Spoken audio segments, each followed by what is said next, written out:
In the vast tapestry of the cosmos, where civilizations rise and fall like distant stars, there existed a truth that echoed through the corridors of power across 1,000 worlds. Some species were simply insignificant. The Galactic Council chamber stretched before them like a cathedral of judgment, its crystalline walls refracting the light of 7 suns into prismatic patterns that danced across the assembled delegates. Here, in this monument to interstellar cooperation, representatives from 437 species gathered to discuss matters of cosmic importance. Trade disputes, territorial boundaries, the delicate balance of power that kept their fragile peace intact. And today, Earth, Ambassador Zelithak of the hegemony, adjusted his ceremonial robes, the bioluminescent threads pulsing with barely contained disdain. His species had conquered 17 solar systems before humanity had discovered fire. The notion that these primates deserved representation among the galactic elite was nothing short of insulting. "The motion before us," announced High Arbitrator Quendara, her voice resonating through the chamber's acoustic amplifiers, "concerns the admission of species designation 749C, commonly known as humans, to provisional membership status within the Galactic Council." A ripple of barely concealed amusement swept through the assembly. In the observation gallery, a cluster of Veltarian delegates exchanged glances, their 6 eyes gleaming with what could generously be called mirth. The humans had been petitioning for membership for 3 standard cycles now, ever since their clumsy first contact with a syndicate mining vessel had introduced them to the greater galaxy. 3 years? A blink of an eye for most species present. Captain James Mitchell stood alone in the defendant's circle, his dress uniform pressed to military perfection, his weathered hands clasped behind his back. At 52, he had seen humanity's darkest hours, the resource wars, the climate collapse, the rebuilding that followed. The scars on his face told stories of battles fought not for glory but for survival. Now surrounded by beings who could manipulate gravity with a thought or phase through solid matter at will, he felt the weight of his entire species resting on his shoulders. "The candidate species," continued High Arbitrator Quendara, consulting her holographic display, "demonstrates minimal technological advancement. No faster-than-light capability. No energy manipulation beyond crude combustion and fission. Their homeworld shows clear signs of environmental damage and resource depletion. Furthermore," interjected Ambassador Zelithak, rising from his crystalline seat, "their history reveals a pattern of continuous warfare. They have yet to achieve planetary unity. They possess no notable psychic abilities, no remarkable physical adaptations, no unique technological innovations that would benefit the galactic community." The chamber filled with the soft chittering of agreement from the insectoid Kreto delegation. Their translator devices rendered it as contemptuous laughter. Mitchell's jaw tightened, but he remained silent. He had been briefed on the protocols. Interrupting a senior delegate was grounds for immediate dismissal of their petition. "They are," Zelithak continued, his serpentine neck extending as he addressed the assembly, "a Category 5 Deathworld species with all the primitive instincts such classification implies, violent, unpredictable, potentially dangerous if given access to advanced technology." The High Arbitrator's expression remained neutral, but her tone carried a note of finality. "Are there any delegates who wish to speak in favor of the human petition?" Silence stretched across the chamber like a void between stars.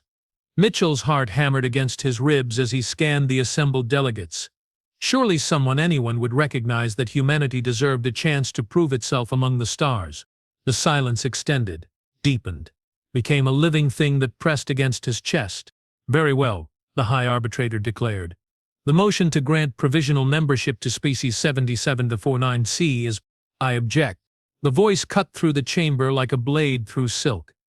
Every head turned, every sensor array swiveled, every psychic probe sought the source of the interruption. In the upper galleries, a figure stood, tall, angular, draped in robes that seemed to absorb light itself. The being's face was hidden within a deep hood, but power radiated from them like heat from a forge. Ambassador Zelithak's bioluminescent patches flared in irritation. The void-touched rarely involved themselves in council proceedings. "On what grounds do you object, Shadow Walker?" The hooded figure descended through the air, defying gravity with casual ease, until they hovered directly above the assembly floor. When they spoke, their voice carried harmonics that touched something primal in every listener, a sound like dying stars and forgotten dreams. Because you are fools who mistake weakness for simplicity. The chamber erupted.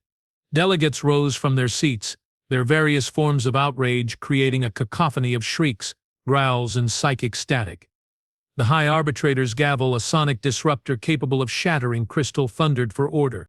"Explain yourself, Shadow Walker," she commanded once the chaos subsided. The void touched being lowered themselves to the floor, their feet, if they could be called that, touching down with no sound at all. "You see a species that burns fossil fuels and call them primitive. You see creatures bound to a single world and dismiss them as limited, but you fail to perceive what I perceive." They turned toward Mitchell, and though their face remained hidden, the human felt ancient eyes boring into his soul. They are the children of a world that has tried to kill them since the moment they drew breath. Every storm, every predator, every disease, every natural disaster that would extinction event 100 lesser species, these beings have faced and conquered. They are not weak because they lack your technologies. They are strong because they have survived without them. "Survival is not an uncommon trait," scoffed Ambassador Ziltak. "Every species here has survived to reach the stars." "Have they?" The Shadow Walker's laugh was like the echo of a dying universe. "How many of your species reached technological advancement through peaceful means? How many never faced true existential threat before achieving faster-than-light travel?" Uncomfortable shifting rippled through the assembly. The question hit closer to home than many cared to admit. "The humans," the void touched continued, "have faced extinction 7 times in the last 200 rotations. Asteroid impacts, nuclear winter, pandemic plague, resource depletion, climate collapse. Each time they adapted. Each time they rebuilt. Each time they grew stronger." They gestured toward Mitchell, who stood straighter despite himself. "You call them primitive because they fight with projectile weapons. But you forget, they created those weapons to kill the apex predators of their homeworld. You mock their lack of psychic abilities, but you ignore that they compensate with technology and teamwork. You dismiss their fractured political structure, but fail to recognize that this diversity is their greatest strength." "Enough philosophy," snapped the Kratdal delegate, his mandibles clicking with agitation. "What practical value could such a species provide to the Galactic Council?" The Shadow Walker turned to face the insectoid being, and the temperature in the chamber seemed to drop 10 degrees. 3 cycles ago, your colony ships encountered an entropy storm in the Helix Nebula. Your advanced shields failed.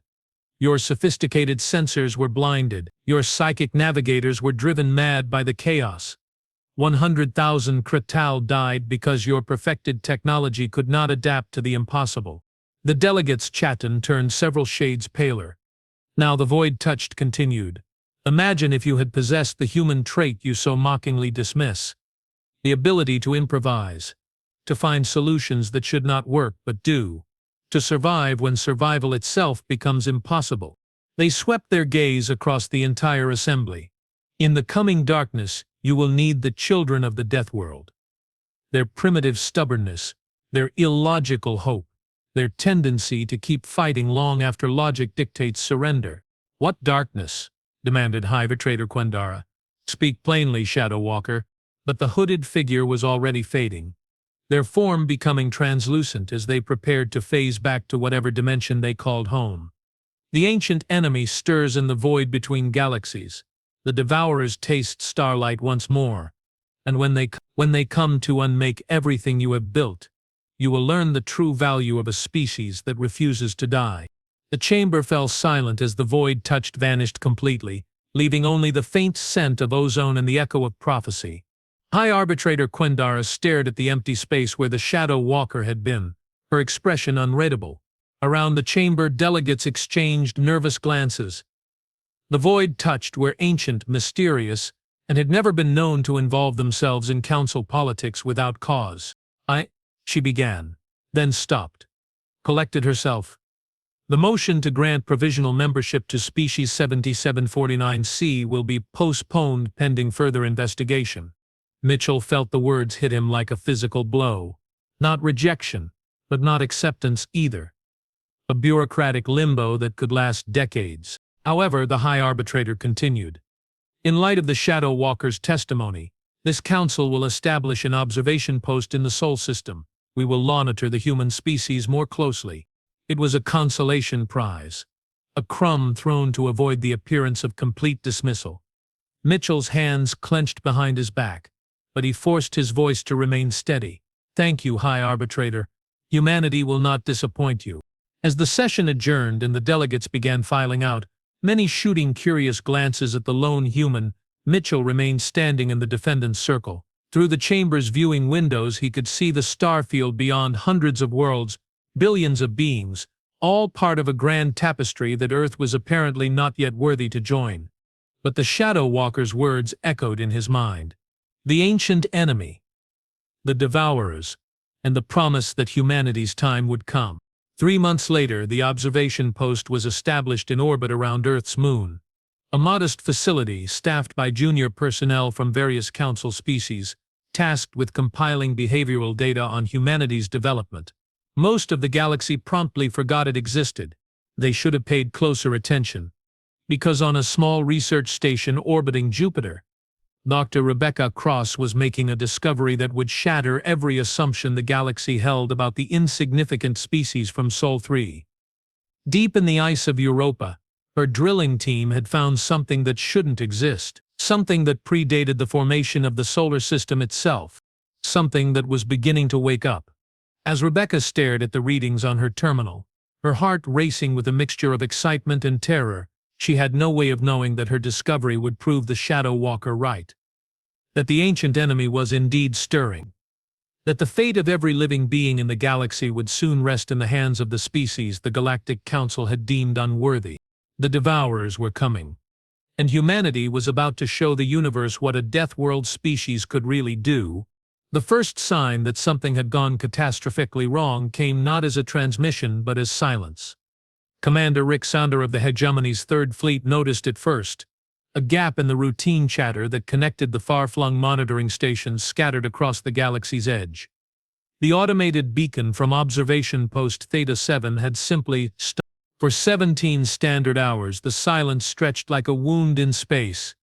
Then came the emergency pulse from the post's backup transmitter, a single desperate burst of data that traveled faster than light across the void to reach the Galactic Council's Emergency Response Center. Warning. Contact with unknown entities. Requesting immediate assistance. They're not from our galaxy. Repeat, not from our... Static. Nothing more. High Arbitrator Quendara stood before the emergency assembly, her normally composed demeanor cracked like ice under pressure. The holographic display floating above her showed the last known position of Theta 7, a monitoring station responsible for watching the spaces between galaxies, the empty dark where nothing should exist. The station's crew numbered 43 beings from 12 different species, she announced to the hastily gathered delegates. None survived. When our recovery team arrived, they found the station intact but empty. No signs of violence. No evidence of struggle. The crew had simply vanished. Ambassador Zilthak shifted uncomfortably in his seat. Like most beings present, he had dismissed the Shadow Walker's warnings 3 months prior as the ravings of an ancient mind touched by too much contact with the void.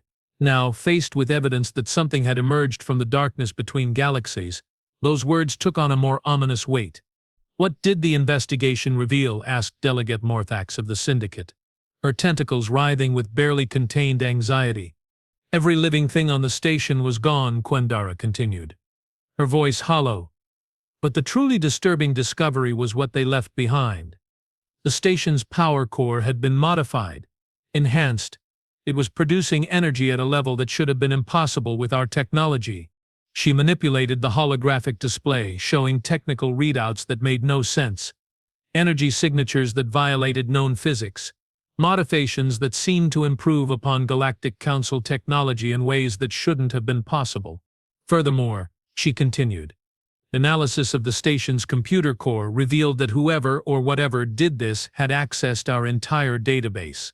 Star charts, species profiles, military capabilities. They know everything about us. The chamber erupted in chaos.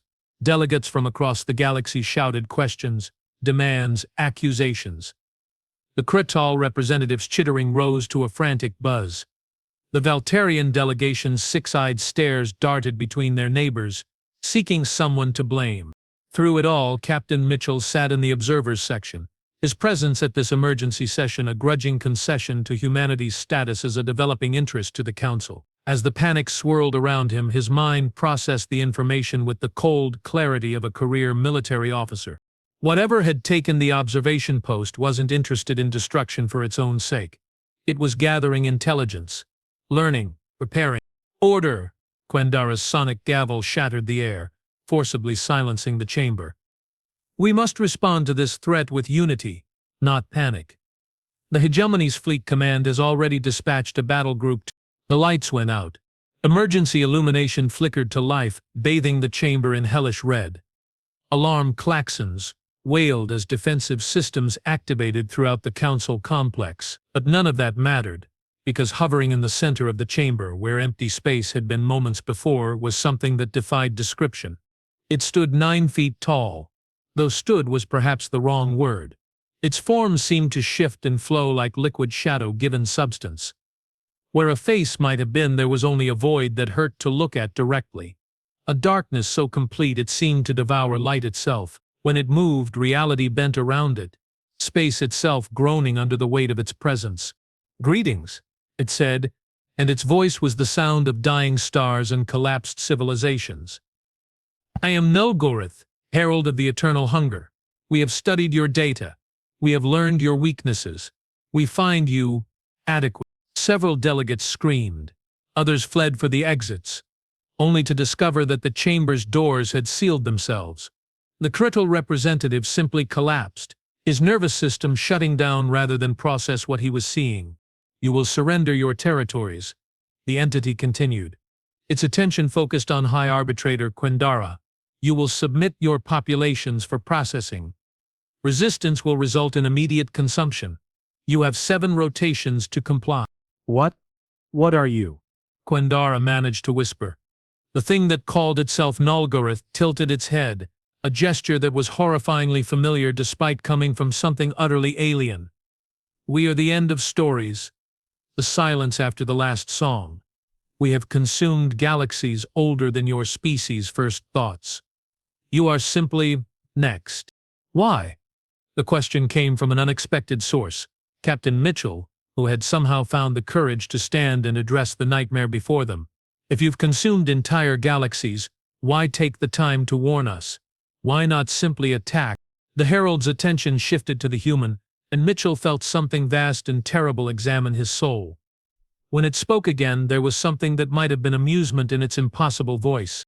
"Because consumption without challenge is inefficient. We have learned that species fight harder when they believe they have hope. The struggle makes the final harvest sweeter. You're giving us false hope to make us taste better." Mitchell's military training warred with the existential horror of the situation, but somehow his voice remained steady. "Precisely." The entity began to fade, its form becoming translucent. 7 rotations. Use them wisely. As the herald vanished, the chamber's normal lighting returned, the security doors unsealed with a hiss of equalizing pressure. For a long moment, nobody moved. Nobody spoke. The reality of what they had just witnessed was too vast to process. Then the pandemonium began. Delegates rushed for the communication arrays, desperate to warn their homeworlds. Others huddled in terrified groups, their various species' fear responses creating a cacophony of panic. The Kretal representative required medical attention, his chitinous form convulsing as his nervous system tried to reboot.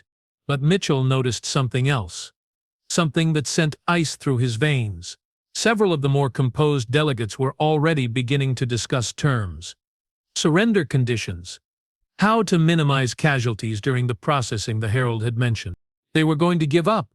The most advanced civilizations in the galaxy, armed with technology that could manipulate matter at the quantum level, were preparing to surrender without a fight. As the emergency session dissolved into chaos, Mitchell slipped away from the observers section and made his way to the communication center. He had to warn Earth, had to tell them what was coming. But more than that, he had to tell them something the Galactic Council didn't understand. Humanity had never learned how to surrender. 3 days later, the response came from Earth, not through official diplomatic channels, but through a encrypted military frequency that made Mitchell's heart race with pride and terror in equal measure. Message received and understood, came the voice of Admiral Patricia Kane, Earth's highest-ranking military officer. Recommend immediate activation of Project Prometheus. All Earth forces to DEFCON 1. Message ends. Project Prometheus. Mitchell closed his eyes and tried not to think about what that codename represented. Humanity's last resort, the option they had hoped never to use. As he prepared to return to the council chambers, where terrified delegates were already drafting surrender terms, Mitchell received one more transmission. This one came from Dr. Rebecca Cross, still orbiting Jupiter. "Jim," she said, her voice tight with exhaustion and something else, excitement. "You need to know what we found in Europa's ice. It's not just alien technology. It's a weapon. And I think it was left here specifically for us to find." The recording cut off, leaving Mitchell staring at a blank screen. Outside the communications center, he could hear the sounds of the galaxy's greatest civilizations preparing to kneel before an enemy they had never truly fought. But Earth was different. Earth was preparing for war. In the depths of space, far from any star, the Devourer fleet began to move.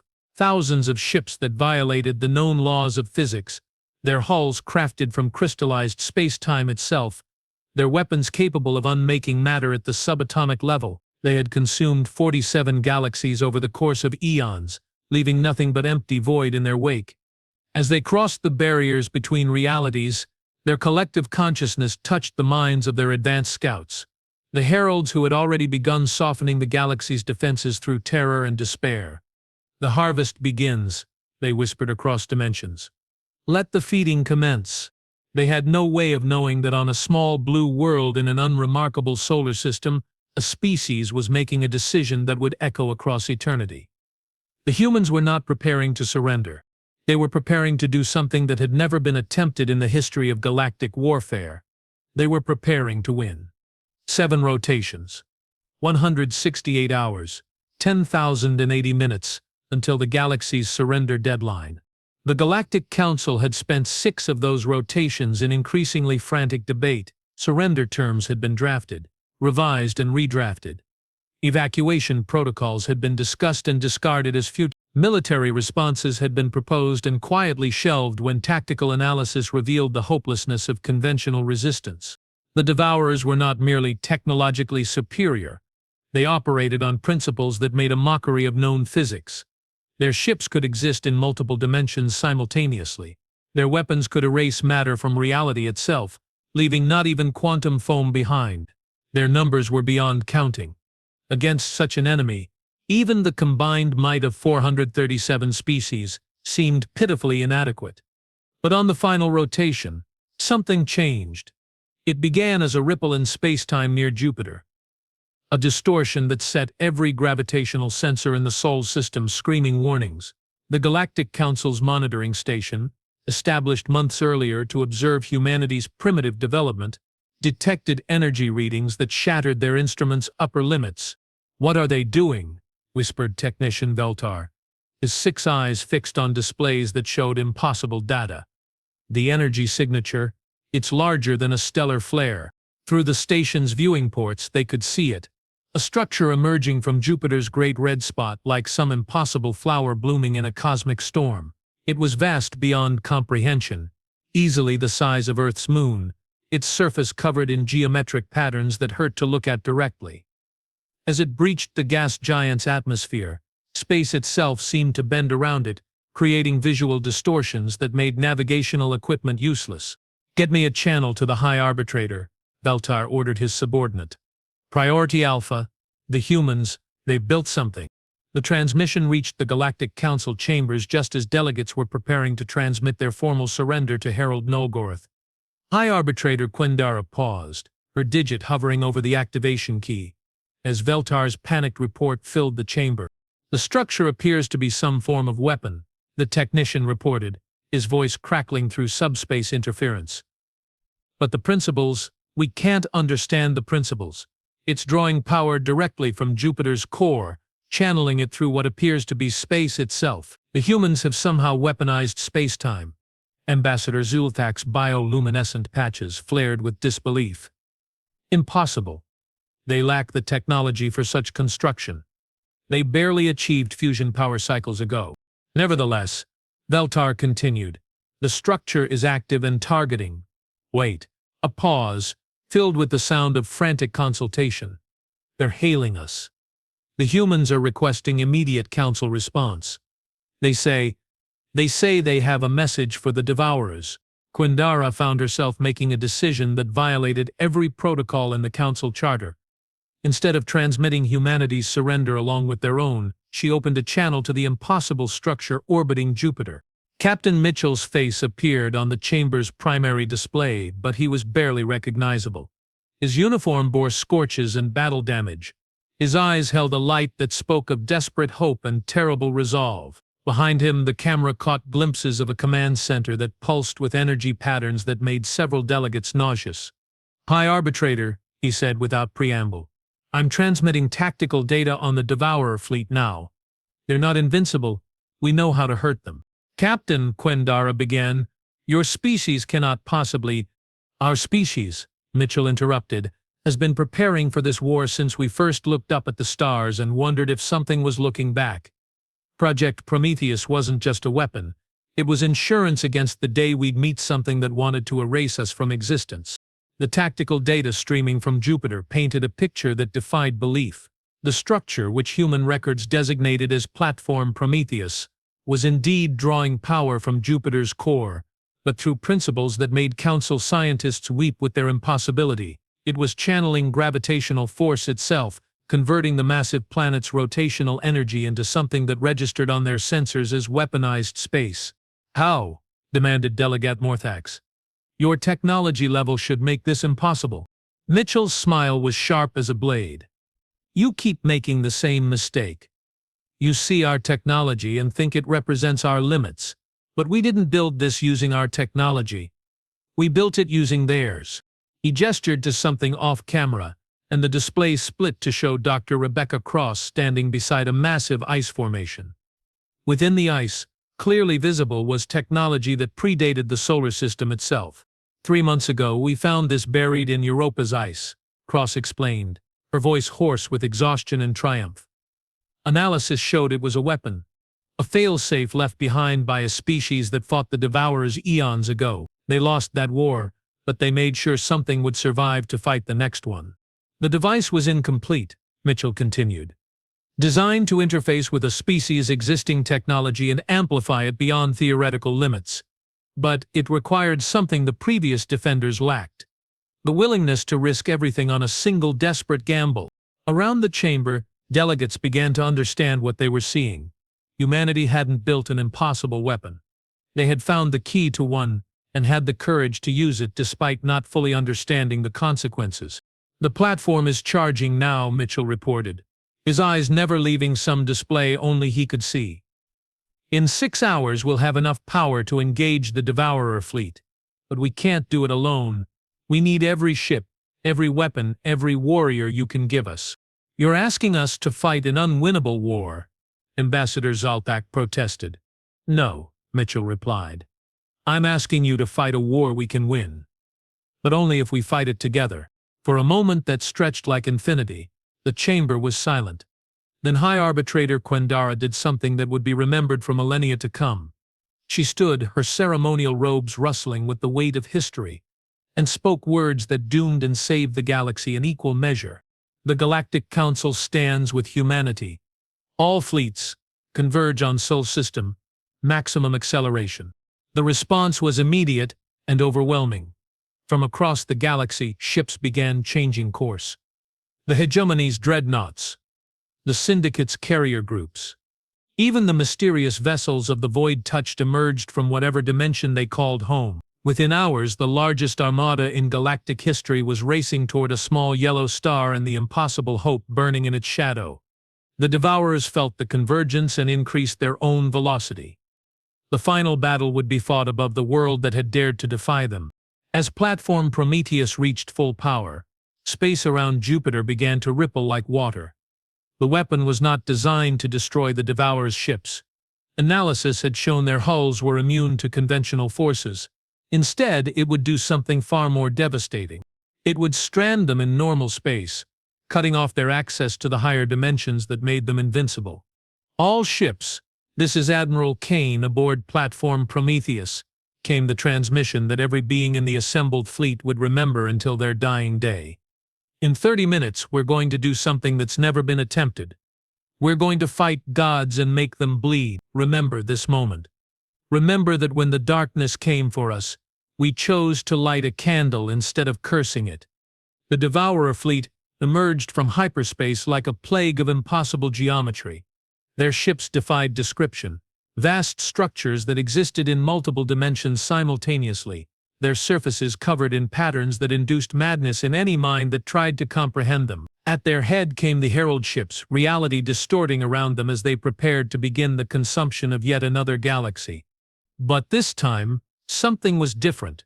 This time they faced an enemy that had learned to think like them. Platform Prometheus is locked on target, Dr. Cross reported from the command center. All ships, prepare for dimensional collapse on my mark. The weapon fired not with light or sound, but with something far more fundamental.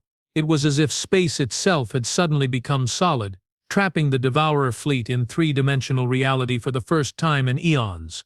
Their ships, suddenly confined to normal physics, found themselves vulnerable to conventional weapons. The battle that followed would be sung about for millennia. Human frigates, their hulls patched with armor, from a dozen different species, charged into the teeth of weapons that could erase continents, hegemony dreadnoughts. Their crews fighting alongside the very humans they had once dismissed, traded fire with entities older than their civilization. The void touched revealed weapons that seemed to be constructed from crystallized time itself. And at the center of it all, platform Prometheus continued to fire, its beam of weaponized space holding the Devourers trapped in a reality where they could finally be hurt. The tide turned when Harold Nulgorth, trapped aboard his flagship in normal space for the first time in eons, found himself face to face with something he had never expected to encounter, an enemy that refused to acknowledge his superiority. Captain Mitchell, leading a boarding party of humans and aliens who had learned to fight like humans, brought the battle directly to the Herald's ship. In corridors that existed in impossible angles, using weapons that shouldn't have functioned in the Herald's presence, they fought their way to the entity's location. This is not possible, Nulgorth raged as conventional firearms, crude projectile weapons that predated faster than light travel, somehow managed to damage his transcendent form. You are insects. You are nothing. Yeah, Mitchell replied, reloading his rifle with the calm precision of a career soldier. That's what everyone keeps telling us. The Herald's death scream shattered windows across 3 solar systems. With their leader destroyed and their dimensional advantages neutralized, the Devourer fleet began to retreat, but they found no escape. Platform Prometheus had created a bubble of stable spacetime around the entire Sol system. They were trapped with the very beings they had come to consume. The battle lasted 18 hours. When it ended, the Devourer fleet was nothing but debris scattered across the outer planets. The greatest threat the galaxy had ever known had been defeated by the species everyone had dismissed as insignificant. In the aftermath, as rescue ships tended to the wounded and salvage crews began the impossible task of cataloging Devourer technology, High Arbitrator Quendara stood before the emergency assembly once more. This time her words carried a different weight. The motion before us, she announced, concerns the admission of Species 7749C to full membership status within the Galactic Council. All in favor? The vote was unanimous. Later, as the galaxy began to rebuild and scientists tried to understand how humanity had accomplished the impossible, Captain Mitchell found himself standing before platform Prometheus as it powered down for the first time since activation. The weapon that had saved them all was already being disassembled, its power too dangerous to leave intact now that the crisis had passed. Quite a show, came a familiar voice from behind him. The Shadow Walker materialized from empty space, their hooded form unchanged despite the cosmic battle they had witnessed. You knew, Mitchell said. It wasn't a question. I knew the Devourers would come. I suspected you would surprise them, but even I did not foresee this outcome. The void touched being paused, studying the human with ancient eyes. Your species has done something unprecedented. You have rewritten the rules of cosmic war. We just refuse to lose, Mitchell replied. Same as always. Yes, the Shadow Walker agreed. Same as always. That is what makes you remarkable. As they spoke, the first ships from the relief fleet began arriving. Vessels from across the galaxy bringing aid to the system that had become the pivot point of history. Earth, the dismissed world orbiting an unremarkable star, had become the new center of galactic civilization. But more than that, humanity had proven something that would echo across eternity. That in a universe full of gods and monsters, sometimes the greatest power was simply the refusal to give up. The Galactic Council had mocked Earth. Earth had saved the universe. And in doing so, had taught every species in the galaxy a lesson they would never forget.